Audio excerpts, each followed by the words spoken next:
Hello বন্ধুরা, আজ তোমাদের দেখাচ্ছি কিভাবে আম পানা বানাতে হয়। দেখো, তার জন্য লাগবে কাঁচা আম, চাট মশলা, কাঁচা লঙ্কা, এটা পুদিনা পাতা আর বিট লবণ আর জিরে, ধনে, শুকনো লঙ্কা খালি কড়াইয়ে নাড়িয়ে আমি এটা গুঁড়ো করে রেখেছি। এবার দেখো কিভাবে আম পানাটা বানাচ্ছি। কাঁচা আম তোমরা ছুলে নেবে, এইভাবে ছুলে এটাকে টুকরো টুকরো করে কেটে জলে চুবিয়ে রাখবে।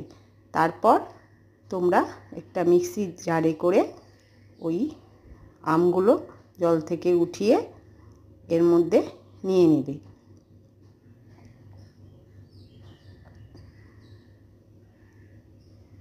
তার মধ্যে কাঁচা লঙ্কা দিয়ে দেবে, পুদিনা পাতা দিয়ে দেবে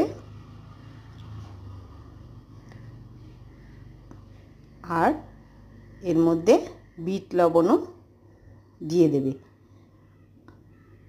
আমি এখানে 2 চামচ বিট লবণ দিচ্ছি, তোমরা তোমাদের স্বাদ মতো লবণ মিশিয়ে নেবে। আর একটু চিনি দিয়ে দেবে।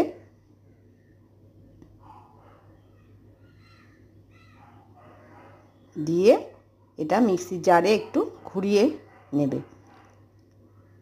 ঘুরিয়ে নেওয়া হয়ে গেলে গ্লাসে ঠান্ডা জলের মধ্যে 2 চামচ ওই পেস্টটা নিয়ে তার সঙ্গে যদি প্রয়োজন হয় একটু চিনি আর বিট লবণ নিবে।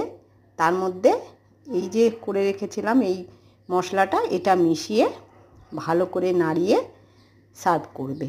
দেখবে কি সুন্দর টেস্ট, আর এই গরমে এটা খেলে শরীরও ঠান্ডা থাকে।